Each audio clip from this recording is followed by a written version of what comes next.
Hello, everybody. Welcome inside the Maple Leafs Lounge. I am your host and contributor, Kevin Armstrong, joined as always by Peter Baracchini. We write for the Toronto Maple Leafs, covering everything about this team for the hockey writers.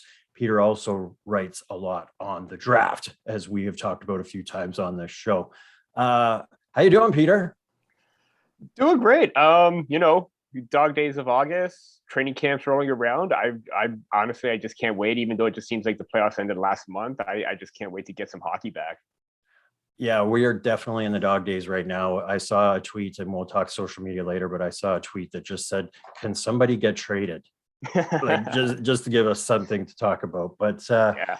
as we know, there's always lots to talk about with this team, even when there's not a whole lot going on, and that's because our fans love to talk about this team and play GM, play coach, try to be a player. It's all the same. But some of our writers for the hockey writers this week, they put out some predictions, which that's what we're getting into now, is the predictions for what we're going to see in the next couple of months here. And we'll start with five bold predictions was put out by writer Shane. And I don't think it would be a stretch to say this was kind of gushing about the Maple Leafs. They're going to go to the Eastern Conference playoffs. Matthews and Marner are going to light it up, blah, blah, blah, and it's going to be fantastic. Meanwhile, Andrew Forbes put out one that kind of suggests that maybe this team could miss a playoff spot. So that's where we're at. And that's what makes this team so much fun to watch and so much fun to write about. So where do you fall between those two, Peter? So Shane in his article mentioned that the Maple Leafs reached the Eastern Conference final as one of the bold predictions. And I mean, we thought of that kind of this season with, being in the Canadian division. We all know how that unfolded. I'm not gonna, you want the Coles notes, go watch Game 7. But yeah, I mean, that is a really great prediction considering the fact that, a lot of players moved out. But the fact that, there's another piece by Andrew Forbes saying that they can miss the playoffs. I mean, it is entirely possible. I mean, stranger things have happened, especially in the past few years. Granted, most of the upsets happen in the playoffs. I don't think we may see a major one in terms of the Maple Leafs actually missing it. I think it could possibly be close because look at the division that they're in right now. They're back at their home with Tampa Bay, Boston, and even Florida right now. They got a young stud in that in Spencer Knight. So the competition is going to be really fierce. And I'm not expecting them to win the division. That's going straight to Tampa right away. But they could fall anywhere in between to that 2, 3, maybe even the wild card spot. It's very possible given how there's so much uncertainty right now, so many moves, a lot of key players gone. And you have to look at what the other teams did. Tampa Bay, they may have lost a lot of key names, but their system is well stocked with the depth that they have.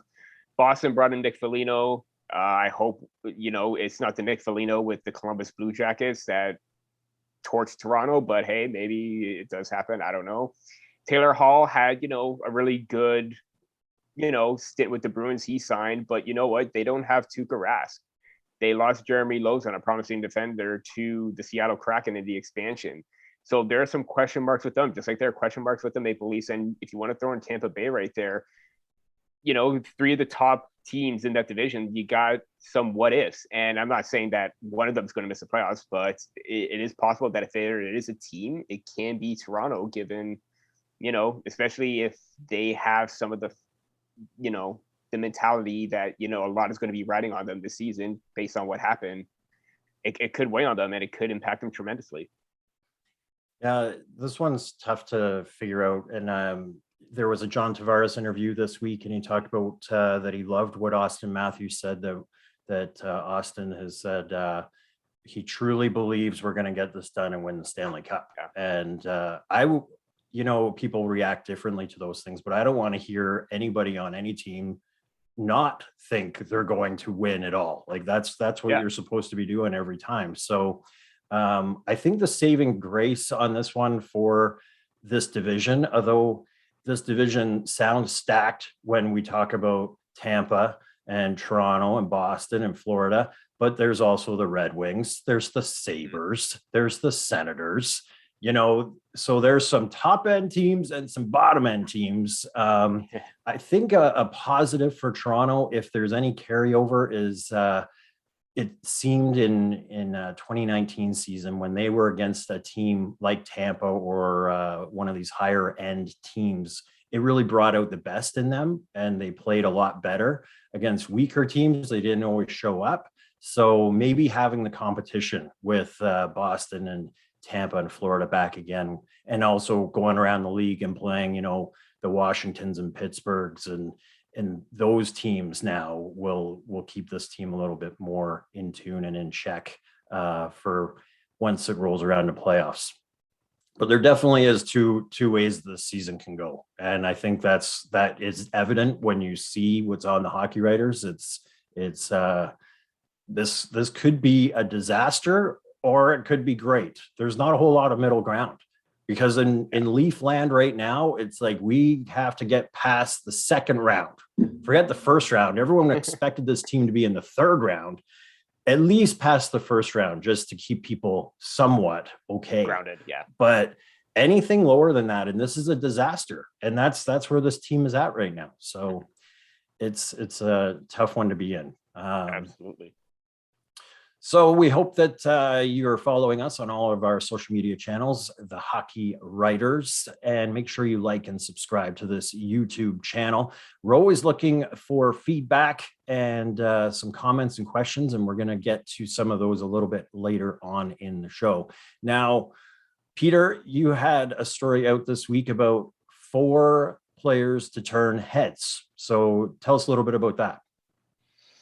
Yeah, it was just basically a post to say, who are some players, aside from the top names, Matthews, Marner, Tavares, who are some other players that can look to make an impact on this team going forward?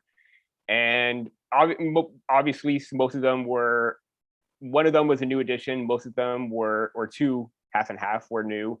The other half were veteran players and maybe trying to get more out of them. So started off with Michael Bunting as a top one. He's my go-to based on the signing. Good contract. He kind of had a really great season with the Coyotes, small sample, but he was a late bloomer. Maybe this could be his breakout stint, kind of same thing following the lines of Zach Hyman. He's got the same mentality, same energy, same play style. And maybe the Maple Leafs may have found a cheaper version of him to play in that top 6, possibly on the top line, just like him. So they're looking for somebody that can make a surprise coming into this season.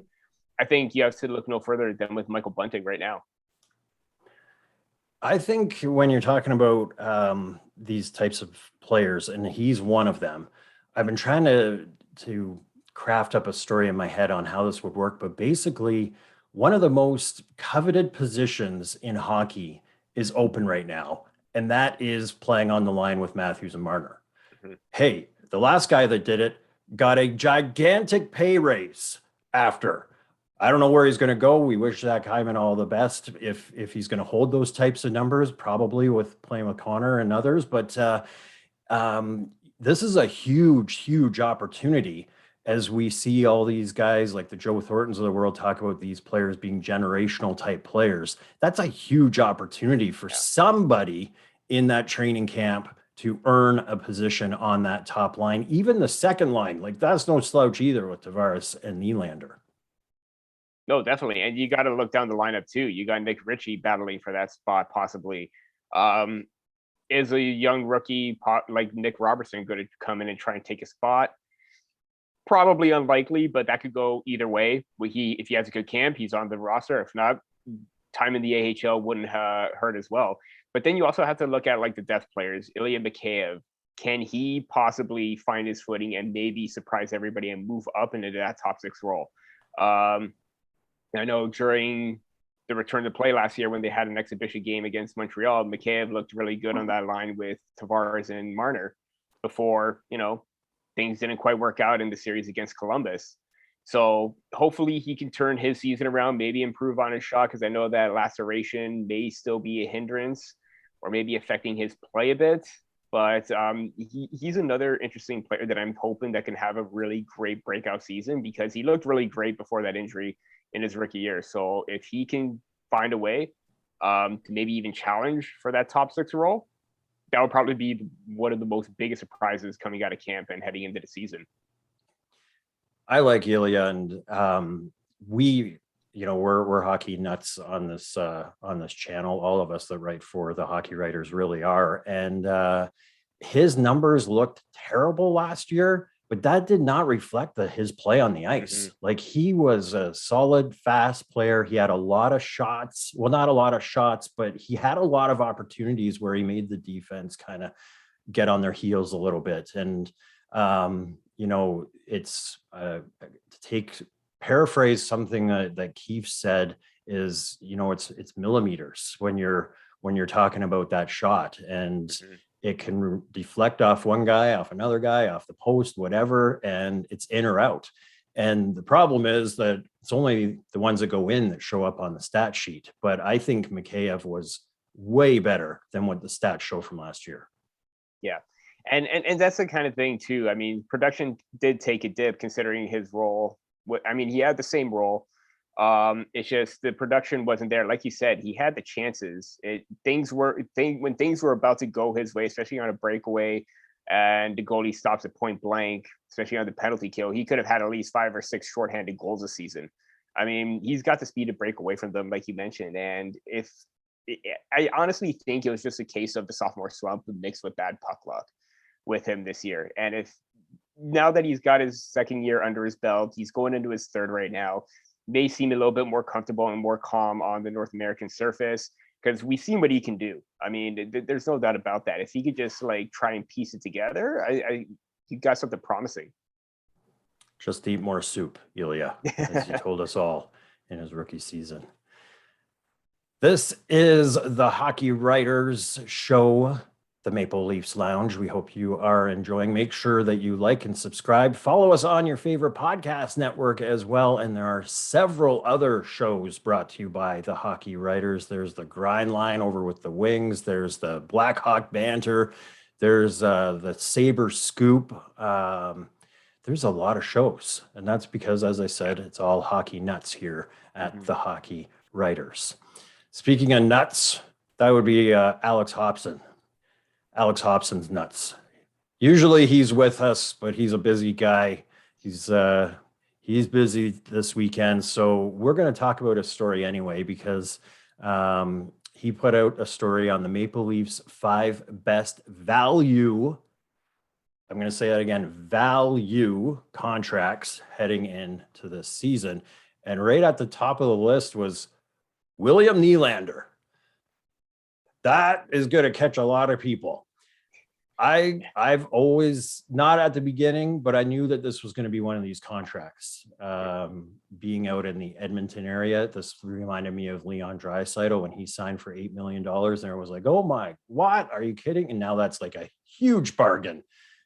He's a $11 million player, right? So William Nylander, 6 years, $6.9 million average annual value, 3 years remaining. Peter, is William Nylander now considered a value contract? Absolutely. I mean, like you said, there's going to be a lot of discussion about there regarding William Nylander, especially in Leafs Nation right now. But during the season, I mean, it may not have looked like it, but he was really productive in his, underlying numbers and even his production too. He was on pace for 63 points. It would have surpassed all of his point totals in the past. I mean, it would have surpassed his back-to-back 61 points in 2016-17 and 2017-18. So slight, it's only 2 points, but it would have broke his personal best. And we saw how he took charge in the playoffs when John Tavares went out, and when, Matthews and Marner wasn't struggling. Who was there for the points in the production? Nylander and Alexander Kerfoot. Both of them found really great chemistry. So to have him at 6.9 million, even when the contract negotiations was happening, I wouldn't go more than maybe 7.5 million for Nylander, because you know what he's capable of: the offensive flair, the shot, the passing awareness. He's that two-way threat. So to get him at 6.9 to be a consistent 60, maybe even pushing 70 points, because I believe last season, he was on pace for 70 points before the season shut down. And honestly, you can't find better value than that on the market. So to have a really steady top six productive forward at under 7 million, that's a win. Yeah. Now, other guys on this are Jack Campbell. That goes without saying at this point. Now you've got a potential, well, a 1A, because I think Peter Mrazek's going to be challenging for that starting role as well, which is a good thing. That's what you want. But he's only in at 1.65. That's good for right now. That is terrible for the upcoming offseason. But I guess we can't look that far. But it's going to cost quite a bit more to keep a number 1A goalie in the net. He also had listed TJ Brody at $5 million, 3 years remaining. That has turned into the biggest value contract on the team, I think, now, because of what we saw this offseason. If TJ Brody had been a free agent this offseason, he would have been, that's 7, at least 8, maybe. Like, these guys are signing insane deals right now. Yeah. He would have really got a lot of cash. Jason Spezza, we know the deal that he's given Toronto year in and year out on the league minimum.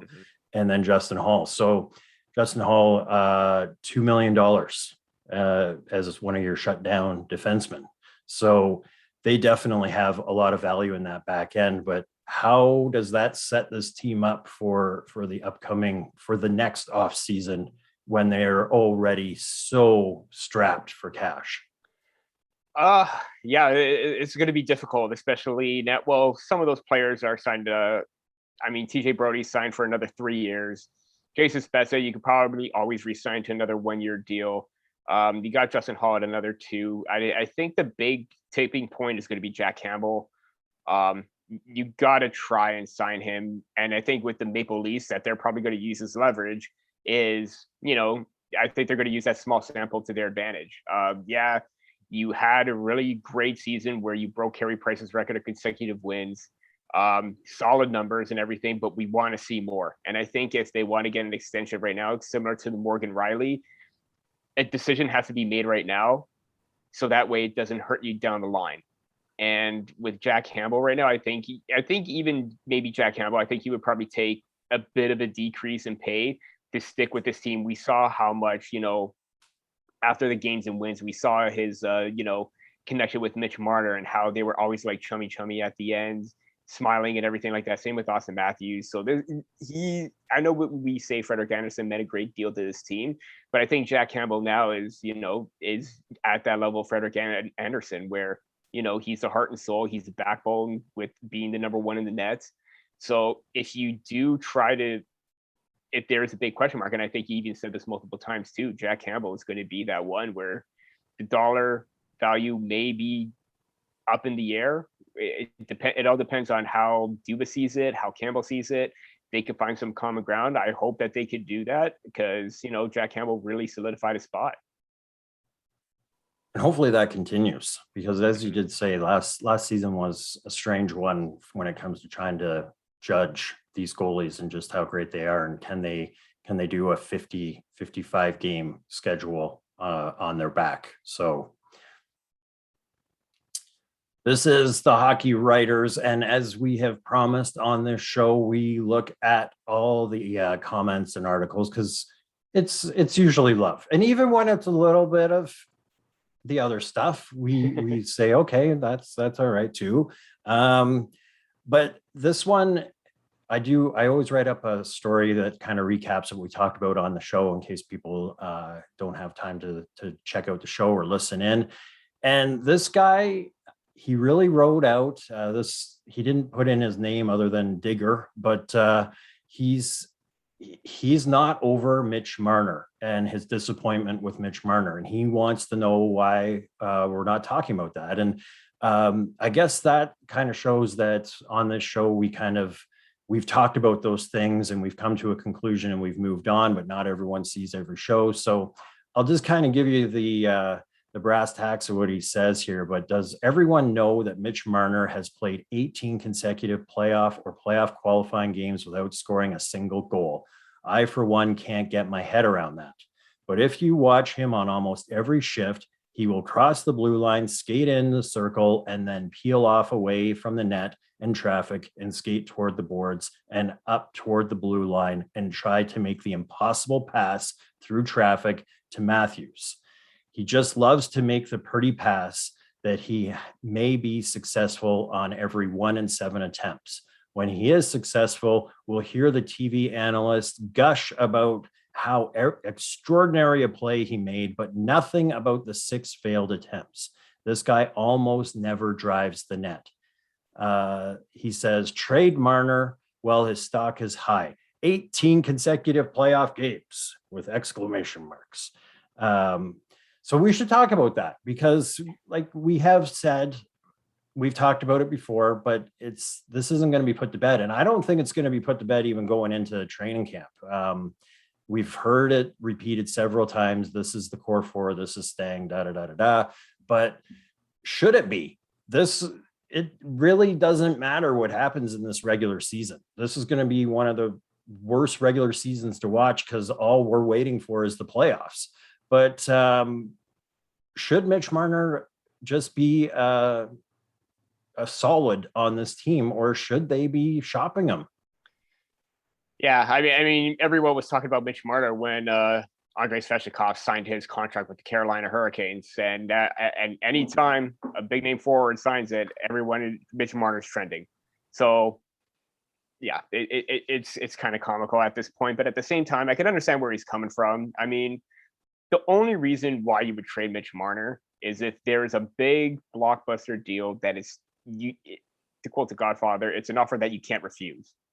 I mean, like, unless it's something for like a Jack Eichel, for another premier defender, maybe a Miro Heiskanen, there's no way Mitch Marner is leaving this team. He's too valuable. Yes, we know that given the comment describing his play, curling at, skating over the blue line, curling to the boards, making the difficult plays, that's been Mitch Marner's MO ever since junior. High octane, very creative, likes to make the fancy plays, and most of the time he is successful. It's just, I think this year, there was a lot riding, and I think he wanted to be that go-to guy, and I think it just got the best of him. And you saw it. Like, he took it really hard, especially that delay of game penalty in Game 6, the end of year press conference. Mitch Marner is a difference maker in his own way. He's not going to score a lot of goals, and we alluded to the 18 games without a playoff goal. Still, 24 points in 32 games in the playoffs. That's still pretty good production. I mean, would you like to see goals? Absolutely. But I think we got to, like, accept, similar to like people are saying about William Nylander, accept who he is. And yes, we would like to see Mitch Marner shoot. We would like to see him score more goals. He got 20 this year. We want to see more accuracy, more attempts. And, instead of being that setup guy in the power play, get a little bit greedy every now and then. So I can understand where he's coming from. I get the frustration is there, but I think if you trade him just for the sake of trading him, it's not going to end well. Yeah, and I don't know what Digger was thinking on this comment, but I don't think it would ever be trading him just for the sake. It would be, and that's the thing. When you look at this roster, it's not very smoothed out. You've got 10 million plus players at the top end, and then you've got under 3 million players. And maybe that's the point of trading it while the stock is high, because if you get that contract off, that's getting in 2 quality $5 million players that would be very helpful right now for a team that is looking top heavy. So I think it could still be pursued.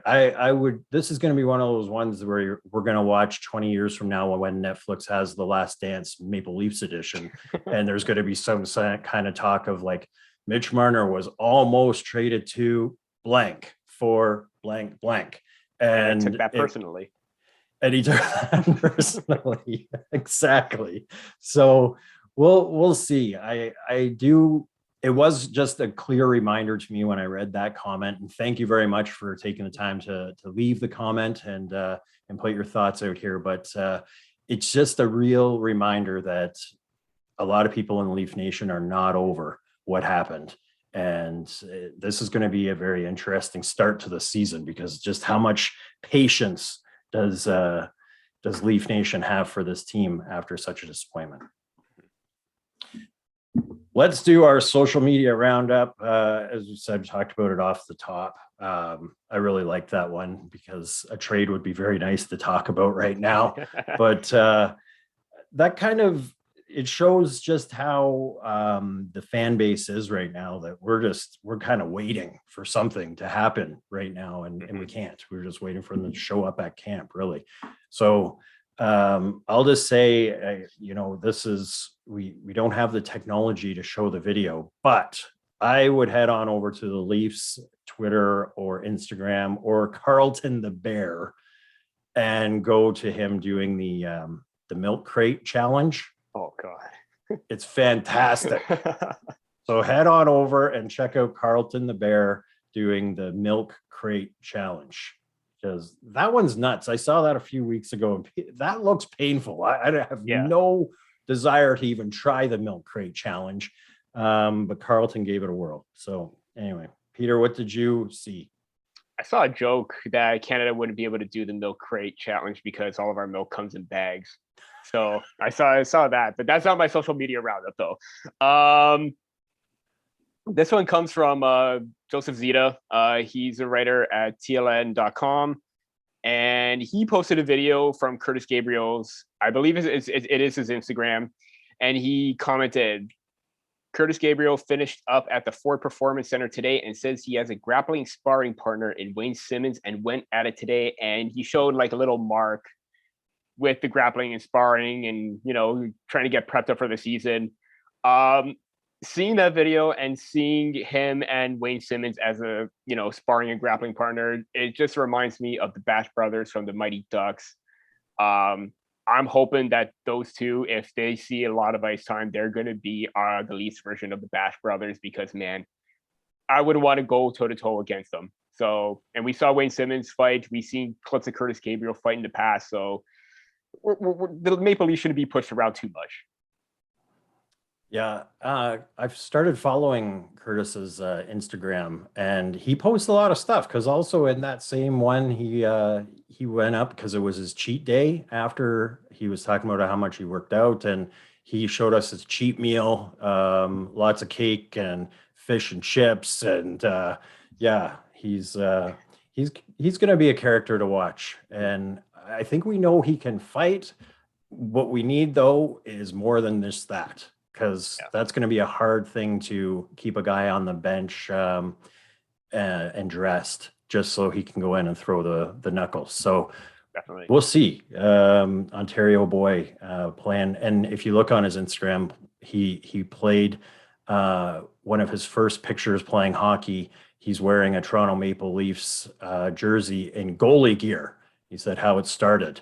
So guess it didn't work out in goal, but maybe, you never know. Sometimes they've been really short in net. Maybe Curtis will have to just throw on the pads. I don't know. Or ends up scoring the Game 7 game-winning goal in the finals.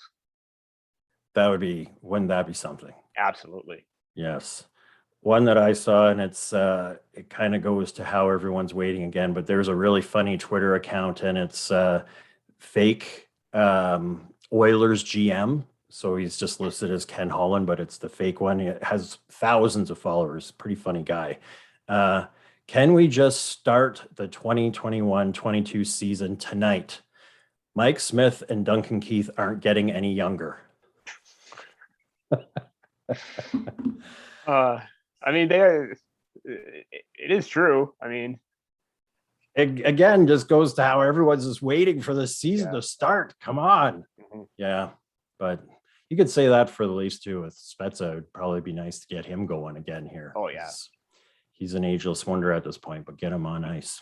He matches that production last year. Perfect. Mm-hmm. All right. We are waiting for the show to get back on ice, but for now, we're going to put it on ice. It's been a fun one. Lots of viewer interaction is what we like to see, and gives us story ideas. So make sure that you leave your comments down below or head on over to the recap story and leave some comments there, story ideas, things you want us to chat about, whatever it could be. And maybe some Mitch Marner love next time. You never know. That's all the time we've got for the Maple Leafs Lounge. We'll see you next week.